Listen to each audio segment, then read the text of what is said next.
Good evening and thanks for joining us. I'm Sharice Gibson. And I'm Katie Moore. As we near 3 weeks since 10 inmates boldly escaped from Orleans Justice Center, the question remains, where are the last two? Well, Derek Groves and Antoine Massey have yet to be arrested. Law enforcement thought they were on to one of them after a video of the man who claims to be Massey led officials to a home in the 7th Ward. But with no escapee arrests since last week, Alyssa Curtis spoke with a fugitive recovery expert about where the last two might be.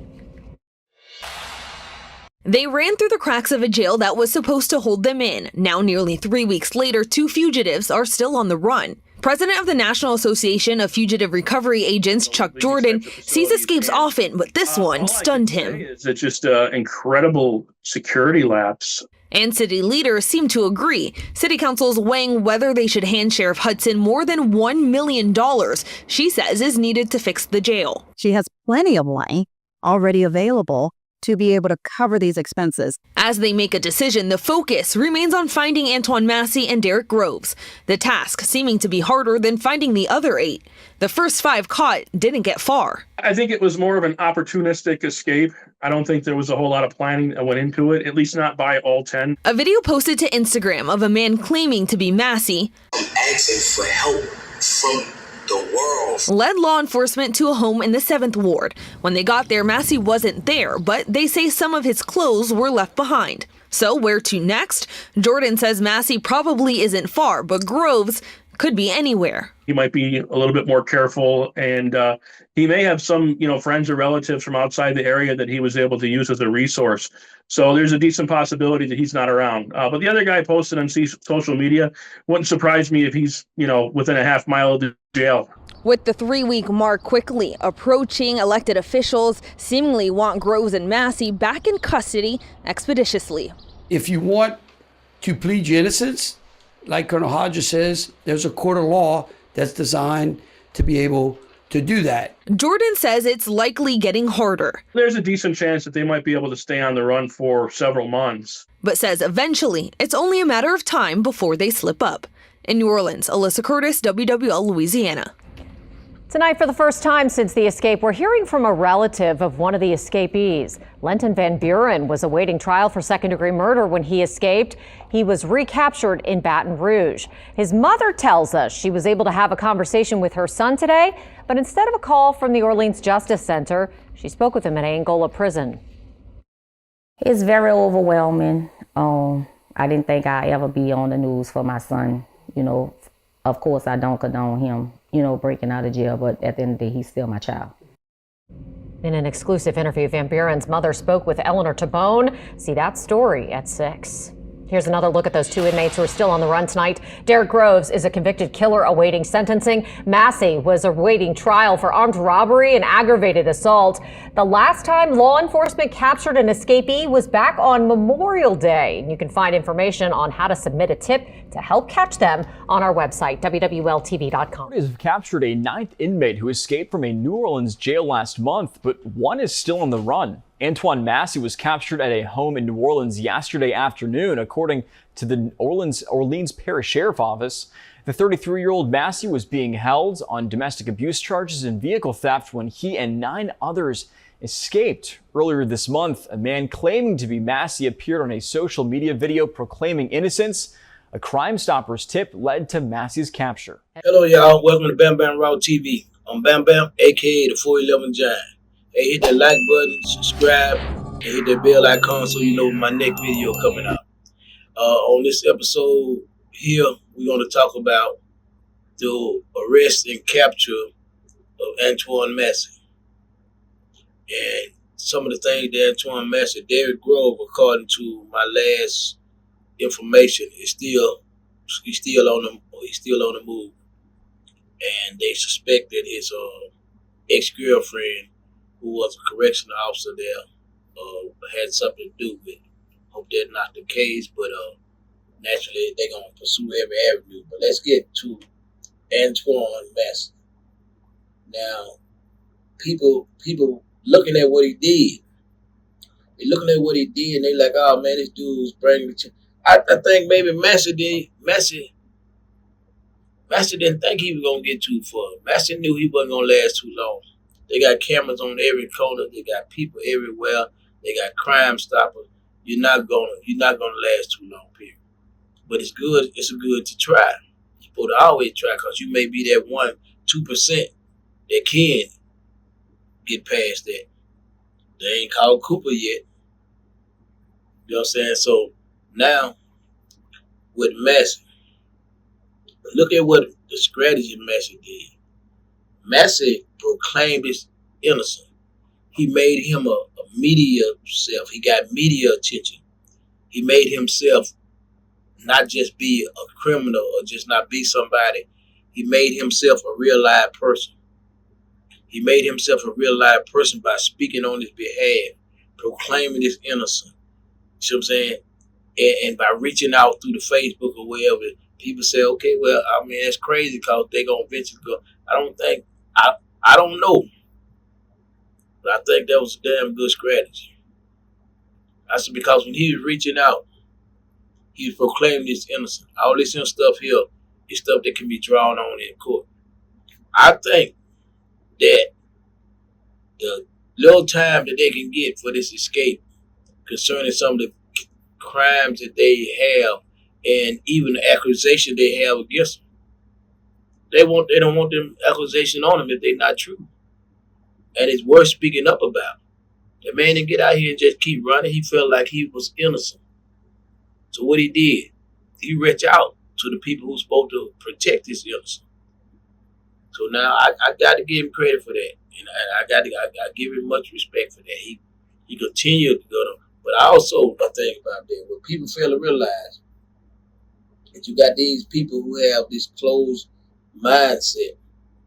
But there's a lot of people that when you reach out from the prison or you reach out being a prisoner or some concern of some injustice or something not done, you got people who got a heart, black, white, green, whatever. You got people who got a heart who will say, hold on, let me look into this. He just maybe have got people that would look into his case just on the fact that he made himself a Facebook personality proclaiming his innocence. There's somebody sitting back that either a lawyer, either over a company, even going on. So you know what? Let me see. Just the fact that the attention they can get for taking on their case now, as him being one escaping. Some of them would take it just for the publicity that it would get them. I think it was a good strategy. I think it was a very good strategy. And the fact that he probably evidently he didn't have too many places to run to, that he was still in New Orleans area. So the man used whatever avenue he had to get attention brought to him. And I believe he's going to get some attention. I've been locked up with some bombers, some killers, and Supermax ADX. I was locked up 13 years with what people consider the worst of the worst. And even those people had support. Just by the recognition of their name and the publicity that was put on them, they had support. They had people who was there for them. They had people fighting for their cause. And you bring that to another directive. When them folks kept me in chains for 40 days because I wouldn't hurt a handicapped person. I ended up, my lawsuit was for 28 days. But once the Prison Legal Project started posting what I was going through, I started getting letters, support from everybody. The police was saying, no, he doing this, and doing this him. And I proclaimed my innocence. That's why I went through a lawsuit. And I got so much letters, so many letters, so much support from people. I ain't talking about just no black people. I'm talking about influential people, white people, Spanish people, Greek. It's just people just say, hold on, man, this system got to be do better than what it's doing. And some of these people done have folks who done suffered to the system. And they like the system got to do more. They ain't against the system, but they want the system to do more in a situation like this. Now, if this man that proclaimed his innocence, that's a big stand. Instead of trying to get and hide behind a rock or get away from here, I'm not saying he's innocent or whatever, but I do know according to the legal laws of this great United States of America, a man is innocent until proven guilty. And if he's innocent to proven guilty, that's the way we should look at it, according to the courts, according to the laws. And the man is saying he didn't do it. So why should we not look forward to, hey, what can we do? What do you have? What you can show us to show us that you didn't do it? If you didn't do this here and this information don't support you, then we got no problem locking you up in jail. You locked 1,000 innocent men up probably a year. So the thing is, he asked for that opportunity. He trying to fight his case. And most guilty men ain't gonna be doing that. Most guilty men ain't gonna waste that time that he out trying to argue his case. And I give him much respect for that. Like I said again, I don't know him from a can of paint. I don't know if he's innocent or guilty, but I know, according to this state, according to this country, he's supposed to be presumed innocent. If y'all find him guilty after then or whatever, then I mean that's what the courts did. They found me guilty, gave me 65 years. So I mean, so be it. But he is proclaiming his innocence. He's gravitating people to him. Y'all locked him up, and the thing that he put y'all through, he made himself a celebrity. He made him celebrity to people who believe in fighting for their cause. He ever made himself a celebrity to the people who sit there and look and say, I got millions of dollars, I got this and that. What am I gonna do today to affect this world? That boy there say he ain't done that. Let me look into that. I'm telling you, it's possible. It's all possible. You got Charles Manson. Charles Manson got more mail, more letters, more money than any other prisoner in California. Why? Because the world made him a personality. Look that up. You'll see it. I was down there with people who was down there with him. So the thing about that is with Antoine Massey, he's arguing a strong issue. And he didn't seem to be so concerned about getting away other than getting his issue heard. That would make me listen to him now. That would make me listen to him now. The fact that this man here should have been hiding and running and going on. But he started getting on the Facebook, knowing that y'all got the technology and people got the technology to put two and two together, superimpose these figures and go, oh yeah, he over here.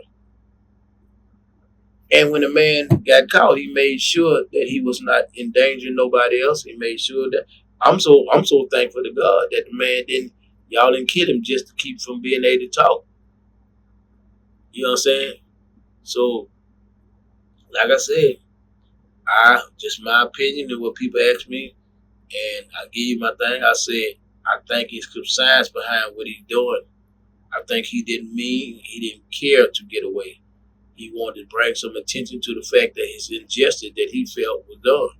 Now, whether it's true or not, he felt it strong enough that even while on the run, he was not running. He was sitting there posting videos. He was sitting there trying to get people to listen to his story and understand that. Now, when you putting your story out there for people to listen to, you open up the avenue for them to examine it. So only a fool would put something out there. And I could be wrong. He could be a fool. But only a fool would put something out there that people could go to the records and examine it and disprove it. So that in itself would make me interested in this case if I was somebody of that type of means. But again, with Antoine Massey, with the one who just was captured and going on, like I said, I'm glad you didn't hurt nobody who's out here. I'm glad you took care of paying attention to your case, and I give you much respect for that. And as far as Derrick Grove, all I can tell you is run, rabbit, run, man. You know, you know what I'm saying? And when I say run, rabbit, run, continue to run. And when they catch you, they catch you. All I ask you and all I tell you from what I know, do not hurt nobody. You can hurt somebody because it's going to fall on them. It's going to fall on them and their stupidity and their negligence letting you get out. You may not make it back to the courts. You may, you know what I'm saying? If you do, they're going to drum up some all kind of bullcrap charges. And, you know, so, like I said, I know you're facing a monster, but I wouldn't do it because everything's got an opportunity.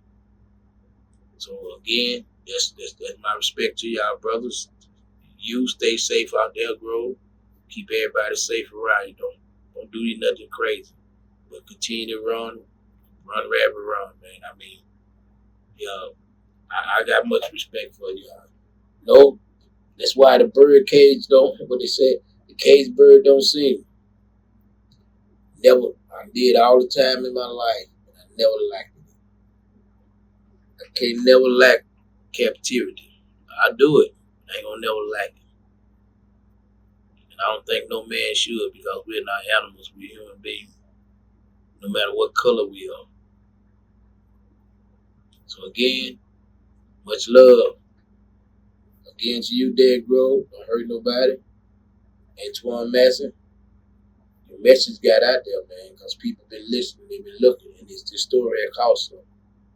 Somebody gonna reach out to you, or you gonna reach out to somebody. You gonna get somebody to look at your case.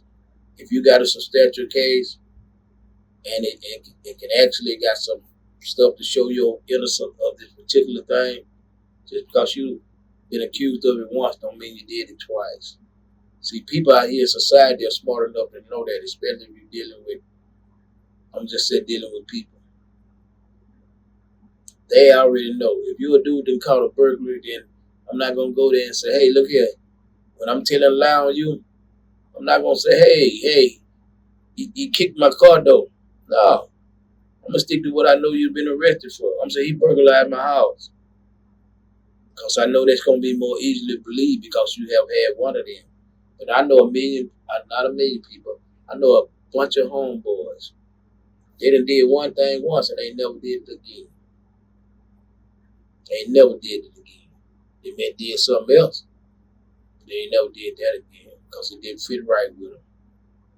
So I understand the fact just because if you have had an accusation of anything similar to it before, people will use that against you.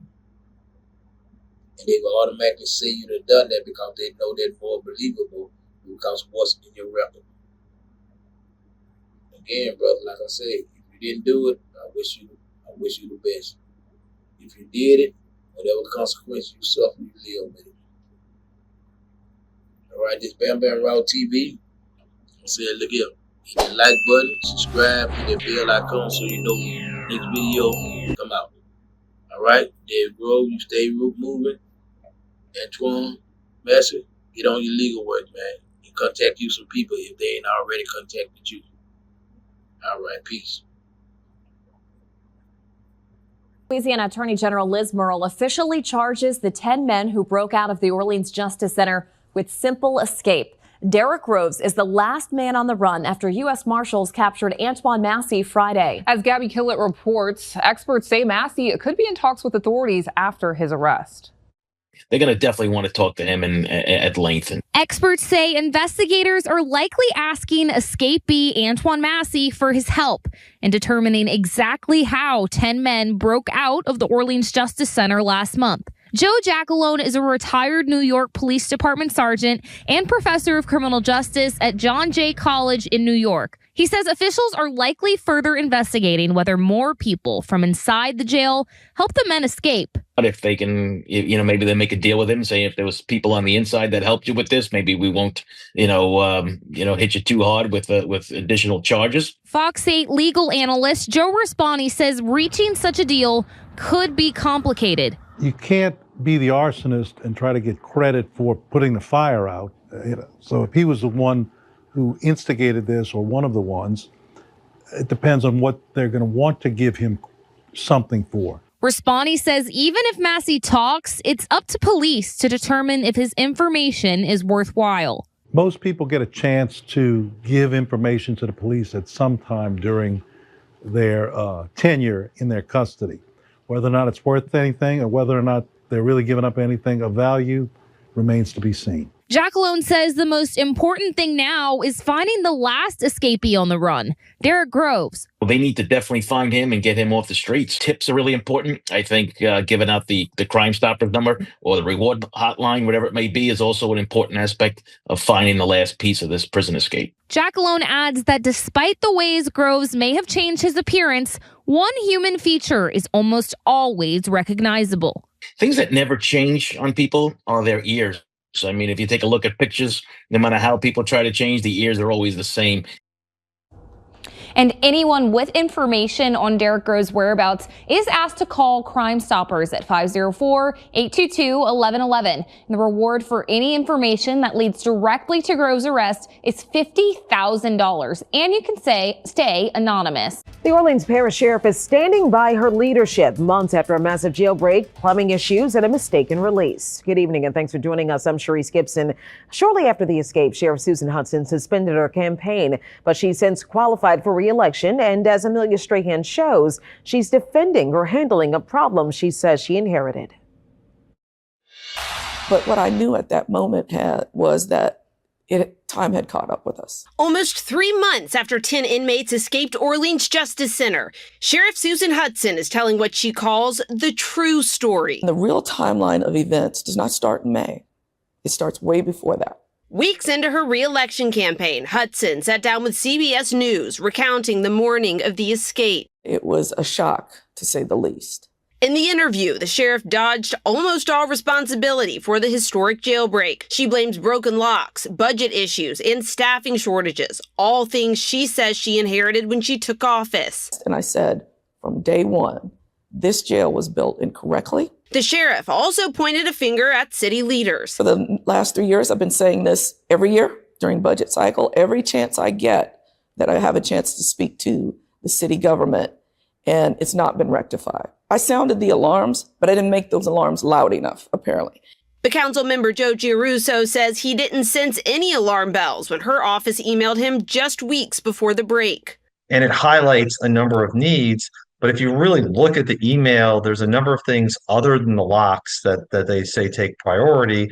If you read even further, it says there were some issues with the locks. By the way, we fixed them. The sheriff keeps on claiming that the root of all of her problems are money, and it's not. It's mismanagement. Hudson also highlighted potential help coming from inside the jail. Even with the design flaws in this jail, there was no way to get out of it without help. So here we come to May. Now it comes full circle. The perfect storm is there. And that storm isn't behind her. Derek Groves, a convicted murderer, remains on the run. He shouldn't even have been here. He should have been in Angola. In New Orleans, Amelia Strahan, WWL, Louisiana.